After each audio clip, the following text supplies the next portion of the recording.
You are listening to the Pilgrim on the 405 with Will Christ. Join him as he and his guests discover how businesses thrive in California. Well, welcome to the Pilgrim on the 405 on this wonderful day here in Southern California. We have a great guest today. We're going to be talking to Stacey Gordon, who is a diversity, inclusion, and career strategist here in Southern California. So welcome to the Pilgrim on the 405, Stacey. Thank you. I appreciate being invited to chat with you today. Well, good. So when you talk about being a diversity, inclusion, and career strategist, tell me what that means. So what that means is for our company, I started a company called Rework Work, and I started off actually as a recruiter and found myself working with a lot of companies that were struggling to hire. And over time, what I found is that I was having to work extremely hard to get women and to get professionals of color hired. Black men, Black women, Asian women, people with an accent. It was just, if you weren't the, exact norm, it was harder to get them a job. Mm-hmm. And I thought, well, why is that happening? It's kind of naive. And so I transitioned because I thought, well, maybe it's the people, they're not ready, right? So I started coaching and doing a lot of coaching, one-on-one career coaching with candidates. And I realized, well, it's not just them, right? It's both. It's both and. So it was the companies needed training and the candidates themselves needed professional development. So we operate in the space of the intersection really between workforce and the workplace, and where those two things overlap. And we realize that companies need to do the diversity and inclusion training, but we also need to do those career strategies and development. And companies actually need to do it because many times they'll say, well, why would we develop our employees so that they can leave? And I'm like, well, if you develop them and they stay, if you don't develop them and they stay, what have you got? A bunch of stagnant workers. Right. What's the price of not training them? Yes, indeed.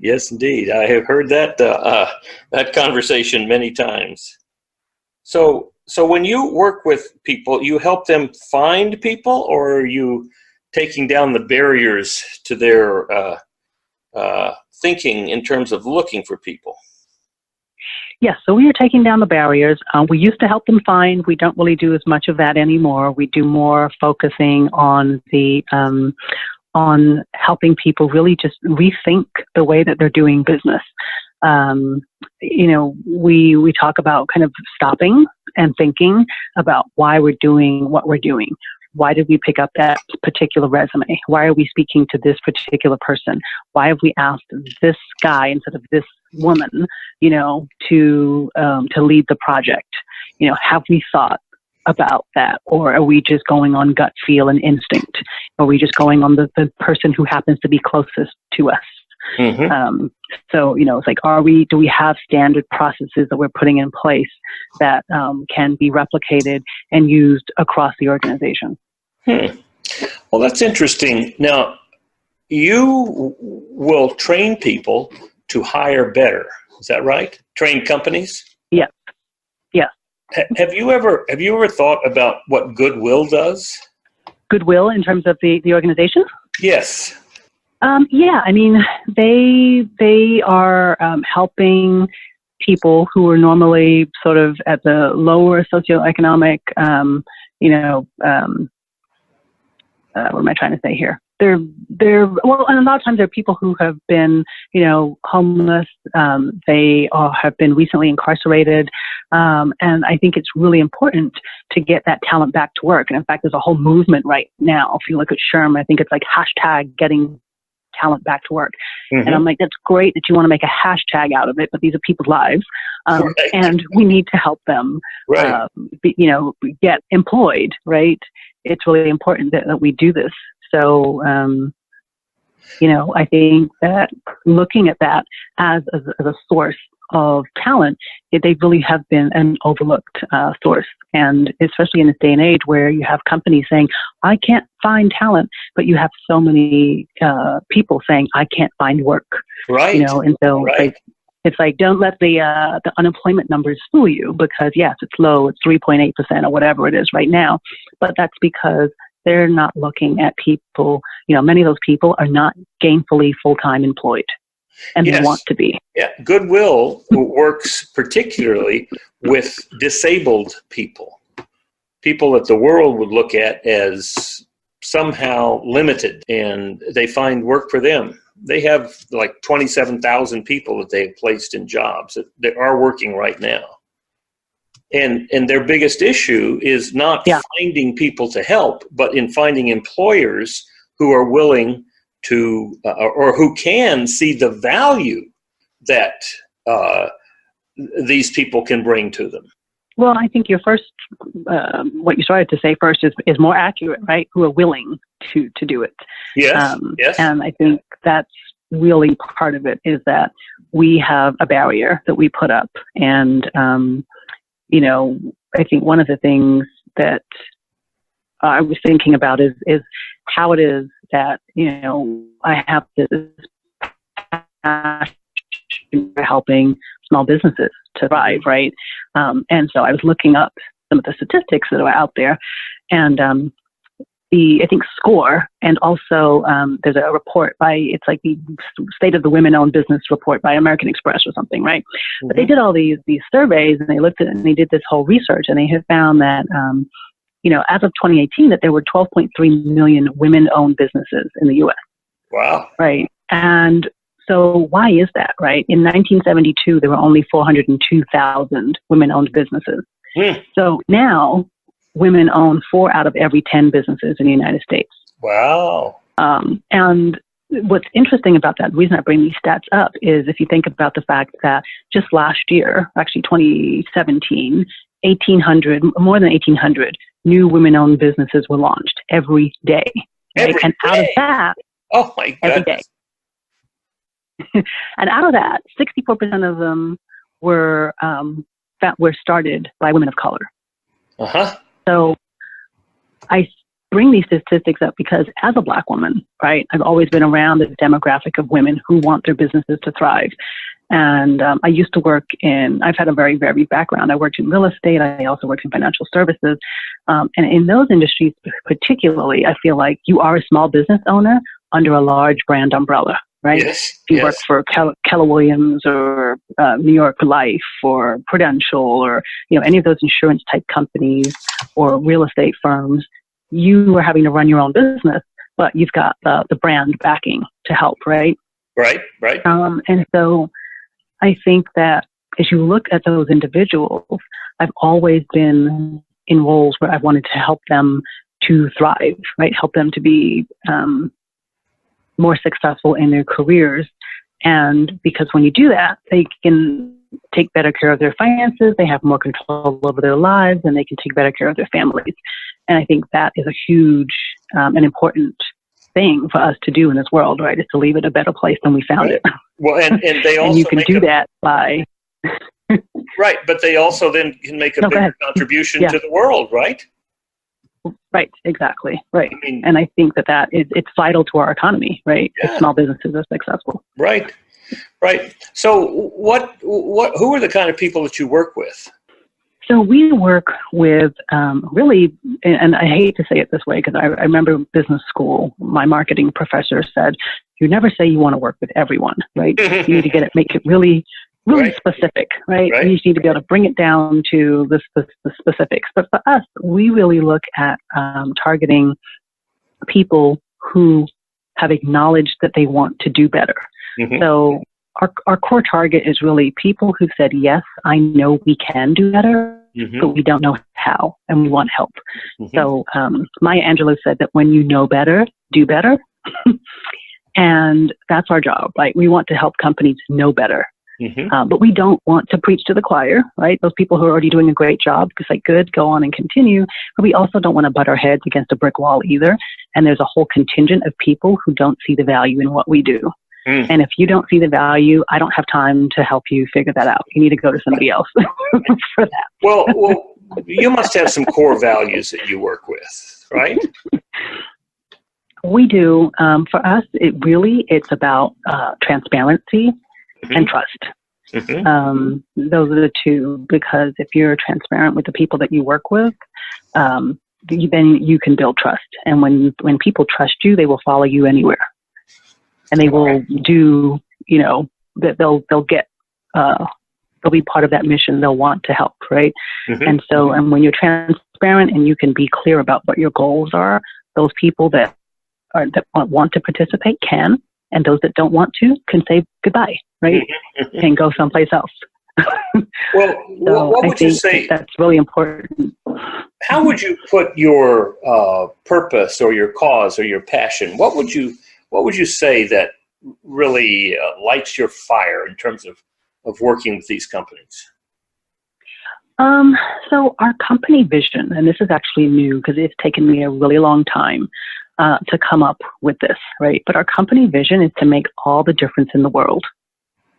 And while that sounds like some lofty social justice goal, it really means that we understand how important work is in our current global society. And so if you can help even one person to get a job, or you can help one person to advance in their job, you end up helping a whole community. And so by making that difference, by helping companies to hire better, hire more people, to be more open in the people that they will hire, then you're helping them to make such a difference.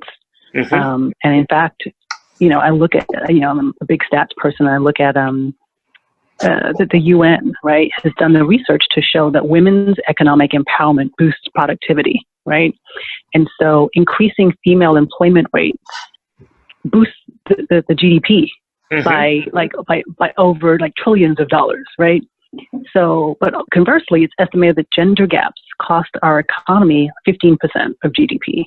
So when we are saying we're not going to hire specific types of people or whatever person, right, fill in the blank, you are stopping that person from contributing to society. You're stopping that person from contributing to their household. You're stopping that person from being a contributing member to society, and then they are thereby a drain on our community, whereby they would much rather be out there working, contributing, helping to empower their families so that they can do the same. So would you say that your purpose is to help companies hire better? It's definitely part of it, right? It's help them to hire better, and it's a big part of it, because hiring is where you can have the biggest impact on a company culture. Because every time somebody leaves or is hired from a company, your culture changes just a little bit. And when you're hiring, that's a place where you really can make a huge impact. So, and now you said that you work with everybody, but who are your ideal clients?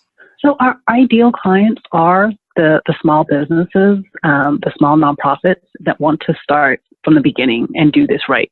It's so much easier to start from the beginning and build it better than to have to retroactively try to change a culture. It's like trying to turn a huge ship, right? It just takes forever.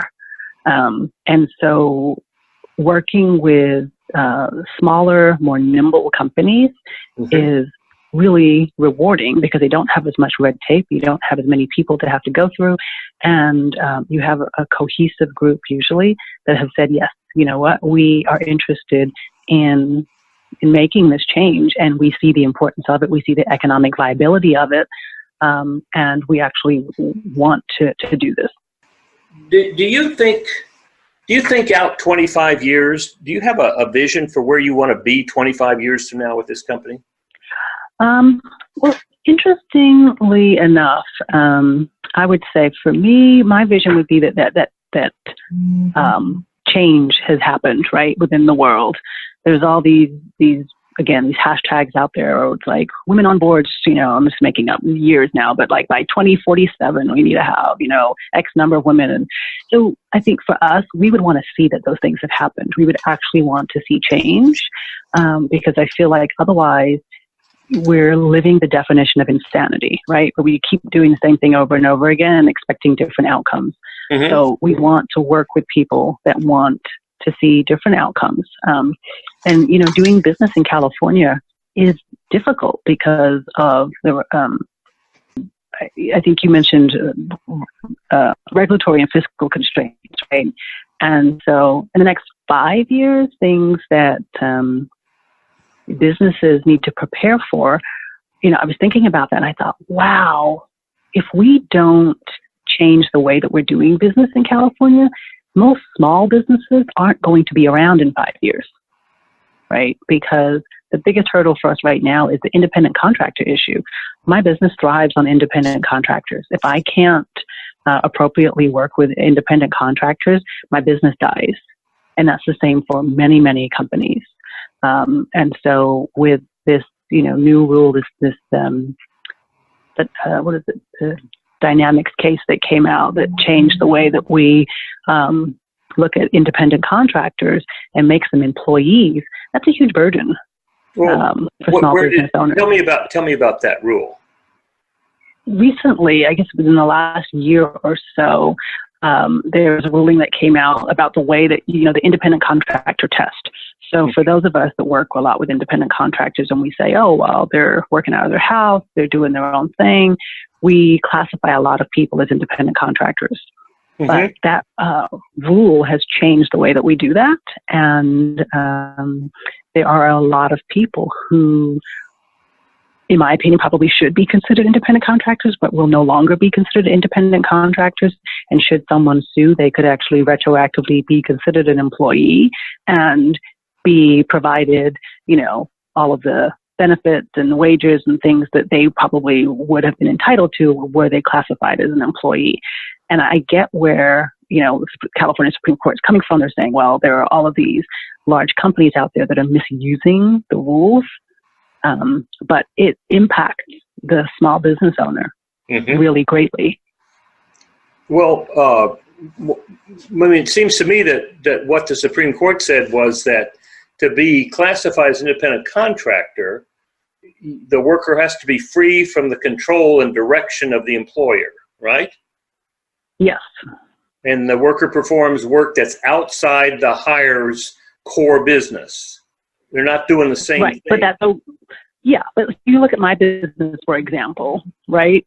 Mm-hmm. I would hire an independent contractor for a project, right? But it might be my core business. I might work with another independent contractor who happens to do the same thing that I do, but I have a large project and I need that person to work with me for, a small amount of time. They're not an employee of mine. They've got their own business. They're doing their own thing, but it's still my core business. So technically under that rule, they would not be considered an independent contractor, and I'd have to hire them as an employee for that short amount of time. Mm-hmm. Mm-hmm. Well, why wouldn't you hire them for that short period of time? Because they are doing their own work with other clients.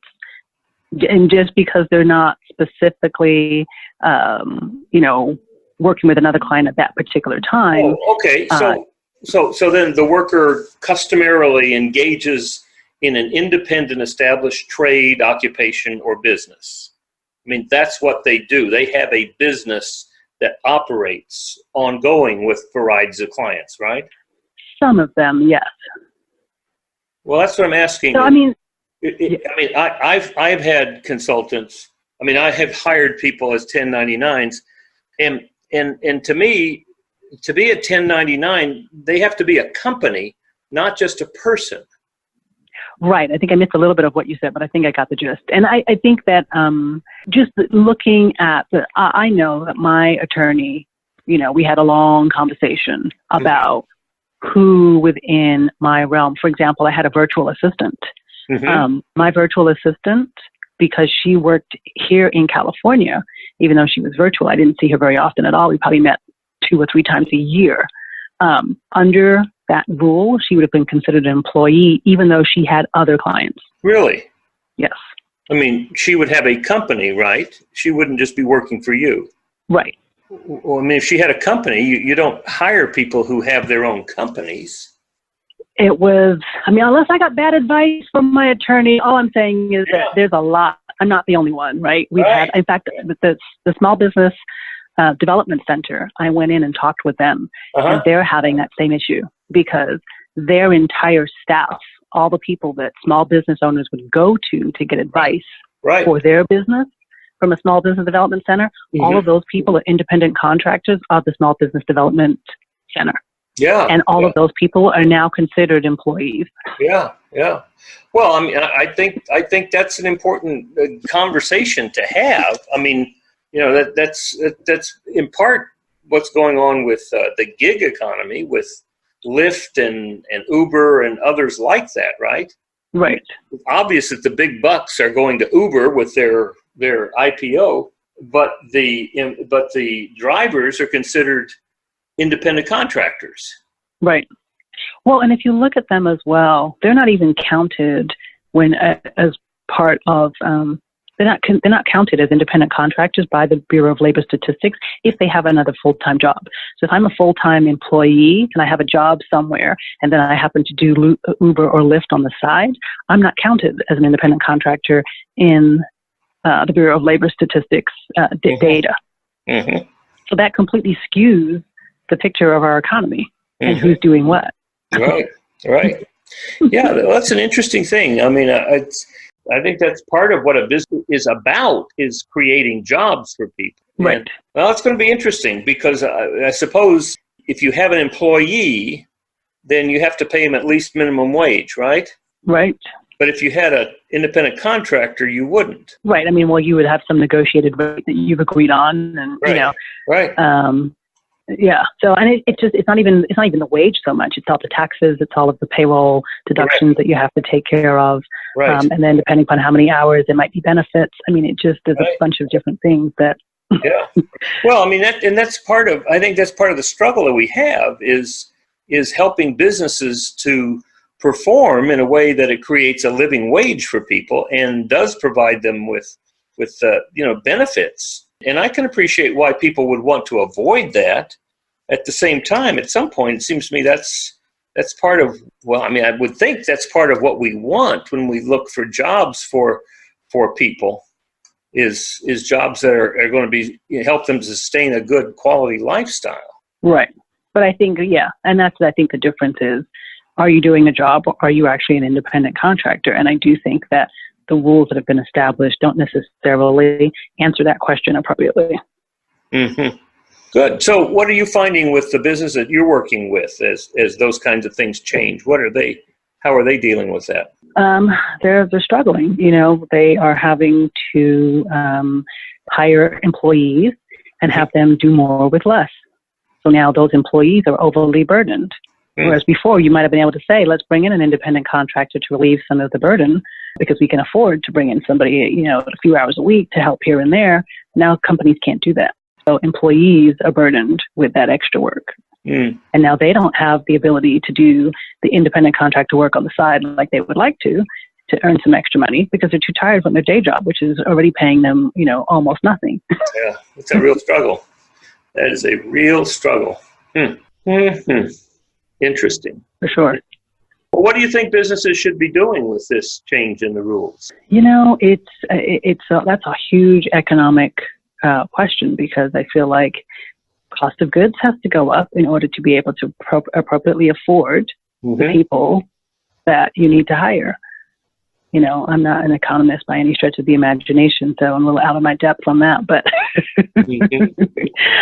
I do think that we have to reevaluate the demands on people's time because a lot of people are struggling. In fact, I had someone call me the other day about a class that I was offering, and she said to me, "Oh, I'm waiting for my employer to fire me." I was like, "Why?" She goes, "I hate my job, but I need the unemployment." Like people are tired, and everyone's trying to figure out how to game the system to get ahead. You know, and it doesn't help. I mean, I don't want to get into politics, but it doesn't help when you then look at who is in the highest office, who is gaming the system to get ahead. And you think, well, why am I here struggling to pay taxes, to do all of these things when, these guys aren't? So why am I doing it? Yeah, right.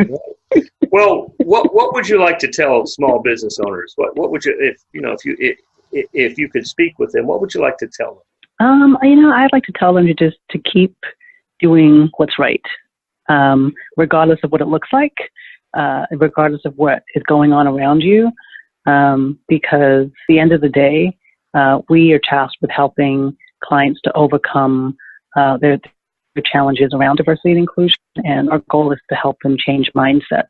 Mm-hmm. And it's a hard thing to do right now when their minds are stuck on other things like the economy and whether or not they can hire and whether or not they have enough employees to actually get the work done to get the product out. So there's a lot going on. So if they wanted to talk with you about helping them to hire better, what would they do? How would they get in touch with you? I am very getting touchable. I'm on LinkedIn. I actually have a diversity recruiting course on LinkedIn Online Learning, and I encourage people to check that out and to connect with me on LinkedIn. I usually accept everyone, and people send me messages all the time, and most of my clients come through there. They're always surprised that I respond, but I respond to each and every LinkedIn request, and my website also goes directly to my assistant, and we answer all of those messages as well. Excellent, excellent. Well, it seems to me that small business owners who are looking to improve the quality of their hiring would find you very valuable. Thank you. And they should get on your website. What is your website? So the website is reworkwork.com. And that name came out of frustration because one day I was saying, oh my gosh, we just need to rework everything. We need to rework hiring, recruiting, onboarding, advancement, pay. Mm-hmm. And I thought we just need to rework work. Right. All right. Well, it's been a pleasure talking with you, and it sounds like you're making a significant contribution to small business owners who are looking for ways to hire people better, with more inclusivity and more diversity. Thank you. I appreciate you being invited to participate today. Well, thanks a lot, Stacey. We look forward to seeing you in Orange County sometime when you're down here. Yes, I will actually be down there at UCI June 7th. I'm doing a workshop on diversity and inclusion, so feel free to stop on by. All right. Well, thank you very much. Take care. All right. Thank you. Bye-bye. You've been listening to the Pilgrim on the 405 with Will Christ.